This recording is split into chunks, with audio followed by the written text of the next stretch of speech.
Les 5 arnaques numériques les plus courantes en 2026 et comment s'en prémunir, c'est ce qu'on va voir aujourd'hui dans Survie numérique. Petit air mystérieux. Ouh, les arnaques. Alors bonjour et bienvenue dans Survie numérique. La liberté, le respect de la vie privée, le fait d'être en sécurité est à la base de nos démocraties. Mais aujourd'hui, ces valeurs sont remises en question par les, entre guillemets, acteurs du numérique. Cette balado-diffusion vous aide à protéger votre vie privée, à sécuriser vos données et à reprendre le contrôle sur le numérique. Mon objectif, plus de liberté et de minimalisme, le tout sans jargon technique, en tout cas le moins possible, mais avec joie et bonne humeur. Alors voici le principe, c'est un podcast brut de décoffrage, sans compromis, sans montage et sans musique. Je suis survivant numérique, j'ai un script à la main, parfois je le lis, parfois je m'en inspire. Alors bienvenue dans Survie numérique, je suis votre guide et donc aujourd'hui on va parler de quelque chose qui fait ouh froid dans le dos, les arnaques en ligne. Je rigole comme ça, mais bon, c'est pas si drôle que ça. Pourquoi? Parce qu'en 2026, les cybercriminels sont plus actifs que jamais. C'est comme si on avait véritablement ouvert un parc d'attractions pour escrocs, pour bandits. Et malheureusement, on en est, vous en êtes, l'attraction principale. Peut-être que même cette semaine, vous avez reçu un SMS un peu bizarre, votre colis est en attente, ou un courriel du type votre compte va être suspendu, ou pire, un appel téléphonique d'un support technique qui dit que votre ordinateur va exploser dans 3 minutes, allez en croire. Je sais. Non, non, non. Moi aussi, je pourrais vous dire ça, mais c'est pas vrai. Oh, moi aussi, je me suis fait appeler par un inconnu, par un numéro inconnu. Oui, c'est vrai. Mais j'étais prêt à donner ma carte bancaire qui disait qu'il travaillait pour Microsoft. Quand j'ai réalisé que Microsoft n'envoie pas de techniciens en hélicoptère pour réparer les ordinateurs, et surtout que ça fait plus de 30 ans maintenant que j'utilise plus Microsoft du tout. Donc voilà, on va voir comment déjouer un peu ces arnaques. On va prendre 5 arnaques les plus courantes de cette année, les signes qui ne trompent pas. Installez-vous confortablement, prenez un verre d'eau, pas de café parce qu'il faut rester calme et on y va. Déjà, on pourrait se dire, avant de lister les arnaques, pourquoi est-ce que ça fonctionne encore? Je veux dire, c'est pas des chefs-d'œuvre de littérature. Urgent, votre compte va être supprimé dans 1 heure. Et puis c'est écrit en majuscule avec des points d'exclamation. Mais pourquoi ça marche encore? Pourquoi ça fonctionne, ce type de choses? Parce que les pirates, en fait, ils ne visent pas la technique, ils visent nos émotions. Ils jouent sur la peur, l'urgence ou la curiosité. C'est un peu comme un magicien, ou je devrais dire comment on appelle ça, les gens qui volent? Un pickpocket, voilà, comme un pickpocket. Euh, il ne va pas vous voler votre portefeuille directement, il va vous faire regarder à gauche pendant qu'il le pique à droite. Donc quand vous recevez un email ou un message, un SMS qui vous dit urgent, votre cerveau il passe en mode survie et il se dit vite, danger, il faut agir vite. Mais c'est toujours un piège. Plus on est pressé, plus on fait des erreurs. C'est comme courir dans le noir, forcément on va trébucher. Donc la règle numéro 1 à garder en tête toujours, c'est ne pas paniquer, ne jamais paniquer. On respire, on pose son téléphone, on va boire un verre d'eau, on réfléchit. Il faut se dire une chose, les vraies entreprises ne vous pressent jamais. Si EDF vous doit de l'argent, ils vont vous écrire gentiment. Si votre compte va être supprimé, ils vous enverront un courrier recommandé, pas un SMS avec un lien bizarre. Non mais c'est vrai, les grandes entreprises, ils font pas ça, on le sait pourtant. Voilà. Alors vous êtes calme, vous êtes lucide, vous êtes prêt, vous avez bu votre verre d'eau. On va passer aux 5 arnaques à éviter absolument en 2026. Et la première, c'est quoi? Je reçois, moi, non mais là, pour de vrai, sur le boulot, là, on en reçoit tous les jours. C'est l'arnaque au faux colis. Voilà, le sorte de vendeur de tapis numérique. On reçoit un SMS du genre votre colis est en attente, frais de douane 2,50 €, cliquez ici pour payer. C'est vrai qu'on se fait avoir parce que vous dites si on se dit plusieurs choses. On se dit, ah c'est vrai, j'ai commandé des trucs, parce qu'aujourd'hui, on n'arrête pas d'acheter des trucs sur Internet. Donc, on a toujours des colis qui sont quelque part dans un point relais, dans un magasin qu'il faut aller chercher, qui va arriver dans la boîte aux lettres. Il y a le vendeur Amazon, il y a les points mondial relais, les trucs ceci, les trucs cela. Et donc, on se dit toujours, ah oui, ou peut-être c'est quelqu'un d'autre de la famille, ou je sais plus, ah mais oui, j'avais acheté un truc sur AliExpress il y a un mois, il doit arriver et tout. Donc, on sait que ça vient de l'étranger, on se dit, frais de douane, ah c'est peut-être ça, cliquez ici pour payer.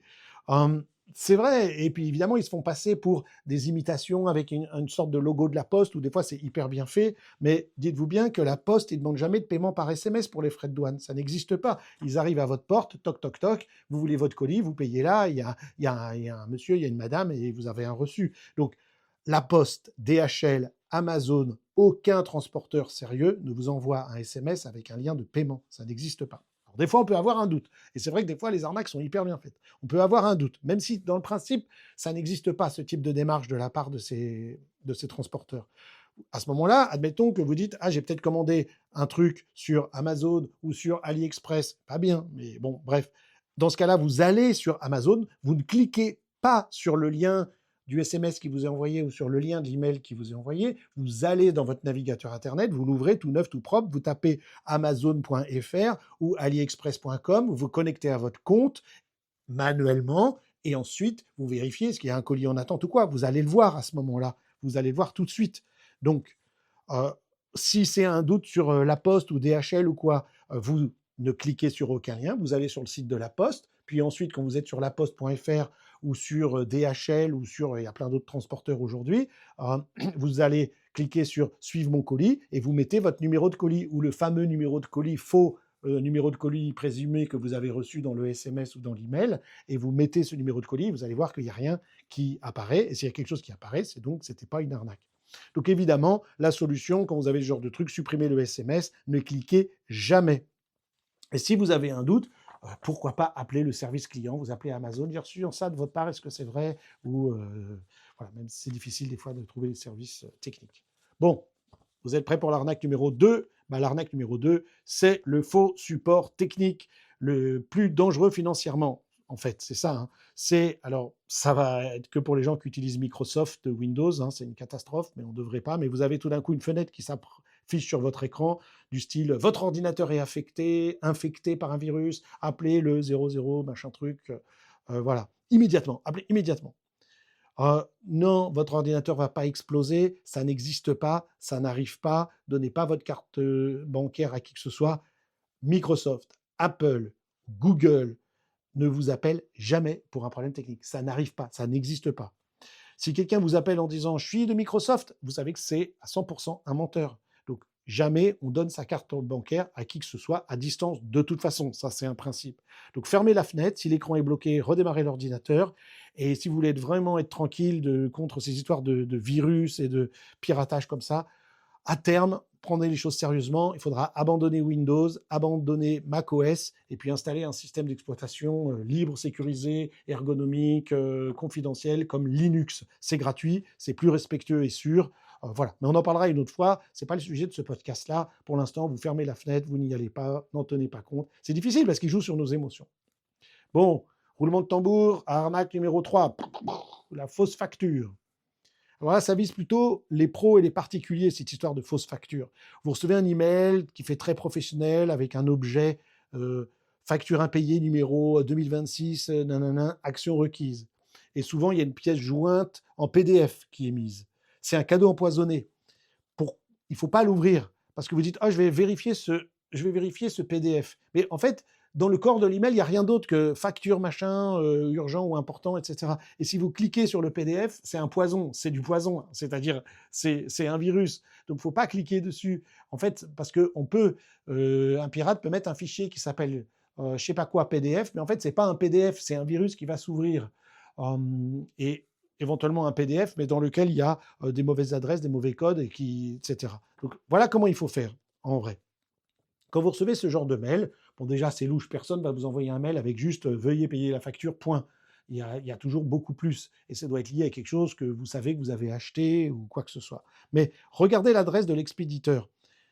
Souvent, ce qui va se passer, c'est qu'ils utilisent un mail qui ressemble à un mail légitime. Mais au lieu que ce soit, par exemple, edf.fr, évidemment, si on reçoit une facture EDF, payez votre facture d'électricité, sinon on va vous couper le courant. Dans ce cas-là, allez sur votre compte EDF déjà, ou téléphonez au service client. Mais je vous donne tout de suite le truc. EDF, normalement, c'est edf.fr. Et vous allez voir que l'adresse, ce sera plutôt service client. Voilà, on se dit, bon, OK, mais @edf-support.com. Or, EDF, c'est jamais edf-support.com. C'est toujours edf.fr. Si vous avez un doute, vous avez déjà reçu des factures EDF. Donc, vous allez dans vos mails, dans votre historique de mails, vous regardez vos factures, les vraies factures, les vrais mails que vous avez fait, ne serait-ce que vous avez toujours gardé le mail d'ouverture de compte EDF quand vous avez emménagé dans votre maison, et vous regardez l'email, il finit par quoi? Vous allez voir quel est l'email, c'est EDF.fr. Même chose pour, vous remplacez EDF par votre fournisseur, véritable fournisseur d'électricité alternatif que vous avez peut-être. Donc vérifiez bien. Ils utilisent des mails qui ressemblent aux vrais mails, mais qui ne sont pas les vrais. Donc allez-y, c'est les petits détails qui tuent. Regardez juste le nom sans cliquer. Vous allez voir, c'est l'erreur classique. Ne cliquez jamais sur le lien. Encore une fois, je répète ce que j'ai dit. Vous allez sur le site officiel du soi-disant EDF ou autre, et vous vérifiez à partir du site officiel, sans cliquer sur un lien, vous ouvrez le navigateur, vous mettez EDF, et ensuite vous allez vérifier. Bon, arnaque numéro 4, la fausse offre d'emploi. Alors celle-là, c'est la plus grosse, c'est le recruteur de pacotille. La fausse offre d'emploi. Vous recevez genre un mail ou un courrier qui vous disent « Oh, on vous propose un job super bien payé ». Bon, et souvent, les pirates, ils vous ont ciblé, donc ils savent quel métier vous faites, dans quelle entreprise vous travaillez. Ils disent « Voilà, on a vu machin, on vous propose un job super bien payé, sans entretien, on vous envoie un chèque tout de suite et pour acheter déjà du matériel pour votre boulot ». Non mais sérieux, personne n'envoie de l'argent, c'est trop beau pour être vrai. C'est ça le piège, c'est un faux chèque en fait qui vous envoie. Et donc, et des fois, je veux dire, c'est un faux chèque. C'est un chèque en bois. Il vous envoie vraiment un chèque des fois. Et puis, vous le mettez sur votre compte en banque. Et pendant ce temps-là, ils vont vous demander quelque chose, évidemment, d'avancer de l'argent ou quoi. Mais en fait, le chèque, ce sera un faux chèque et la banque va le rejeter. Donc, vous devrez rembourser. Donc, je veux dire, là, c'est le plus facile. C'est personne va vous proposer un job sans entretien et personne vous envoie un chèque pour acheter soi-disant du matériel. Je veux dire, c'est une arnaque, c'est évident. Mais on en reçoit souvent. Par contre, si vous êtes déjà fait avoir par ce genre de choses, si vous avez envoyé de l'argent ou quoi, contactez tout de suite votre banque. Et il y a des protections. Même si vous avez fait des achats en ligne, je vous le dis, si vous avez fait des achats en ligne, vous êtes fait arnaquer. Je vais vous donner un exemple qui m'est arrivé une fois. Je voulais m'acheter une montre de sport. Et je fais des comparatifs et je trouve que voilà, je veux acheter telle marque de montre de sport. Ce que je fais, c'est que je tape le nom de la marque en me disant, je ne veux pas l'acheter sur Amazon ou AliExpress, je veux l'acheter sur le vrai site. Et donc, je ne sais pas, admettons, une marque de sport connue, c'est Garmin.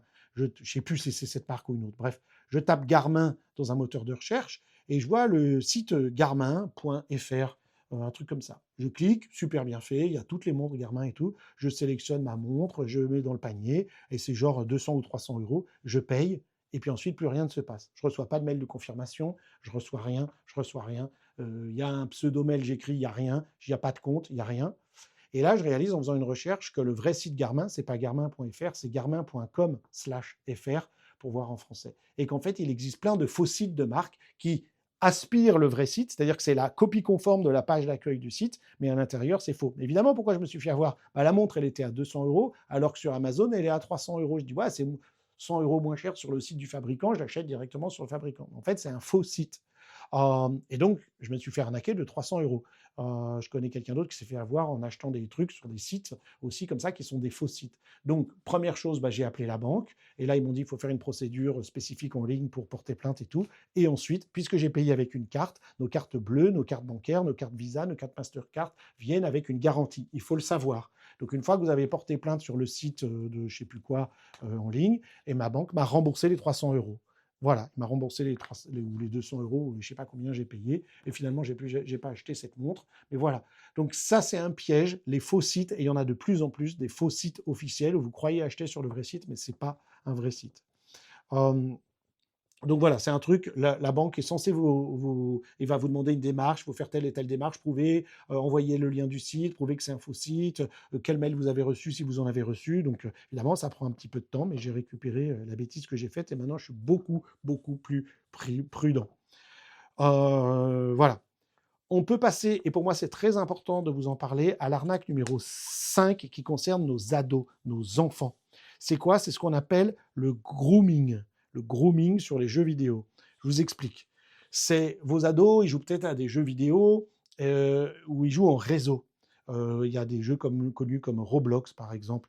Et c'est quoi le grooming? Ce sont des adultes qui se font passer pour un ado, donc ils disent salut machin, je m'appelle machin, ils jouent aux jeux vidéo, puis progressivement ils font copain, ils gagnent la confiance de votre enfant, et puis à un moment donné vous dire tiens si on chattait un peu sur WhatsApp ou sur une plateforme autre, et ça fait peur ça. Ça fait peur parce que ces adultes, vous savez, ils veulent des photos, ils veulent de l'argent, ils veulent arnaquer, ils veulent on ne sait pas quoi. Donc en gros, c'est que dès que quelqu'un veut discuter en dehors du jeu, de la plateforme de jeu, ou quelqu'un qui demande des photos, là, on sait qu'il y a un risque, il y a un danger. Donc, ce qu'il faut faire, et là, il faut être psychologue, Il faut avertir les enfants, il faut en parler. Sans les juger, il faut leur dire, si quelqu'un te demande une photo, viens me le dire, tu ne seras pas puni, c'est pas grave. Dis-moi si quelqu'un te demande une photo. Dis-moi si quelqu'un te demande de se connecter avec toi sur des comptes de réseaux sociaux en dehors de la plateforme de jeu. Donc il faut que vous créiez un climat de confiance avec vos jeunes, avec vos ados. Les enfants, les ados, les enfants, ils ont souvent peur de se faire gronder. Alors ils cachent des choses, mais on est là pour les aider, pas pour les punir. Et c'est important, important. On se fait nous-mêmes avoir par plein d'arnaques, donc on ne peut pas demander à un jeune, à un enfant de ne pas se faire avoir.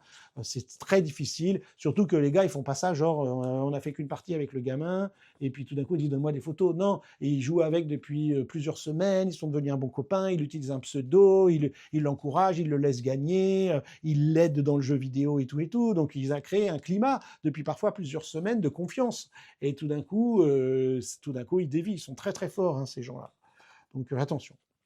Donc pour terminer cet épisode, je vais vous donner 3 actions simples que vous pouvez mettre en place pour vous protéger de ces arnaques et de bien d'autres. Voilà. Donc la première chose, c'est très important, sur votre compte de courriel principal, vous avez tous un compte de courriel, hein. J'espère que ce n'est pas Gmail, sinon il va falloir en changer. Vous savez que si vous écoutez ce podcast, il faut passer sur ProtonMail ou sur tuta.com, mais il faut activer la double validation. C'est la seule protection si votre mot de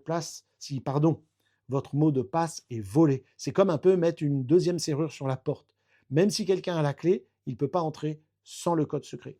Donc j'ai écrit plusieurs super articles sur le site survienumérique.com. Lisez-le, suivez notre formation survie numérique dans lequel je vous enseigne tout ça. La double authentification, c'est indispensable. Si vous ne savez pas ce que c'est, il faut absolument le savoir. Qu'est-ce que c'est que la double validation, la double authentification? Apprenez, formez-vous.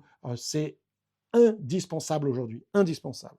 Et 2, installer un gestionnaire de mots de passe. Installez ProtonPass ou ma préférence Bitwarden, ça va générer des mots de passe complexes pour vous, ça va les retenir, c'est comme avoir un coffre-fort numérique où chaque porte a une clé différente. Et vous n'avez pas besoin de retenir 50 mots de passe différents, compliqués. Comme je vous le dis toujours, si vous connaissez vos mots de passe, c'est que ce sont de mauvais mots de passe, c'est comme s'il n'y en avait pas et que vous laissiez la clé sur la porte.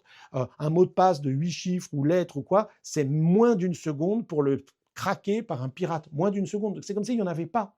Donc il accède à tous vos mails, à tout ce que vous faites, il peut régénérer des comptes, il peut accéder à votre banque, il peut accéder à toute votre vie personnelle, professionnelle. C'est trop dangereux, c'est très sérieux. Vous ne sortez pas de chez vous en laissant la porte grande ouverte en mettant un panneau servez-vous. Mais c'est exactement ce que vous faites si vous n'utilisez pas de gestionnaire de mots de passe.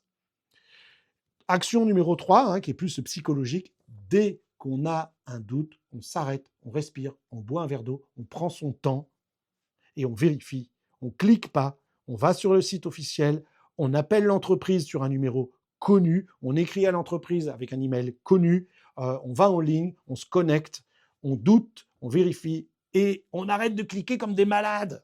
Voilà. Bon, je vous ai donné tout ce qu'il y avait à savoir pour ces nouvelles arnaques, entre guillemets, 2026. Bon, les arnaques, ça évolue, mais les principes, ils restent les mêmes. Doutez, vérifiez, ne cliquez pas. Et si vous êtes parent, vous parlez à vos enfants, vous ne les effrayez pas, vous leur donnez des outils pour se protéger. Dans ma formation, je vous en donne plein pour vos enfants, mais aussi très, très important, et j'insiste beaucoup là-dessus, pour nos seniors. Nos parents qui ont 80 ans, 70 ans, 90 ans, ils sont pas nés avec le numérique, ils sont paumés. Ce sont les cibles numéro 1 des arnaques, des démarcheurs, des téléphones. Attention, votre ordinateur a un virus, vite, il faut payer pour vous protéger. Allô, c'est Microsoft, ils se font avoir. Ils se font avoir. Les emails, vous n'avez pas payé votre facture, les pauvres mamies, ils disent « Oh, vite, je vais avoir un problème et tout ». Formez-les. Et expliquez-leur, suivez notre formation, vous allez pouvoir mettre en place des choses, ne serait-ce qu'installer uBlock Origin sur leur navigateur internet, c'était l'épisode précédent, où il y a plein d'autres choses à faire, avoir un compte de mail qui soit pas Gmail, qui soit sécurisé, mettre des bons mots de passe, installer-leur un gestionnaire de mots de passe, activez-leur la double authentification, c'est hyper important. Donc si vous voulez aller plus loin, vous consultez nos guides, nos articles et tout sur survienumérique.com. Il y a même des parcours interactifs gratuits pour mettre en place toutes ces protections étape par étape. Voilà. Il est temps de clôturer cet épisode de Survie numérique. J'espère que ce contenu vous a été utile. Laissez, s'il vous plaît, des avis sur votre plateforme préférée si vous m'écoutez sur Deezer ou sur Apple Podcast ou sur je sais pas quoi. Ça aide énormément le podcast à se faire connaître. Mettez des cœurs, des pouces vers le haut, des bonnes notes, des bons commentaires. C'est hyper important. Et la semaine prochaine, bah, vous vous doutez quoi? Ou si c'est la semaine prochaine ou un peu plus tard, il y aura un nouvel épisode de podcast. On abordera un autre sujet majeur pour sécuriser notre quotidien. En attendant, restez vigilants, protégez vos données et surtout, surtout, surtout, ne cliquez pas comme des malades sur des liens bizarres. À la semaine prochaine!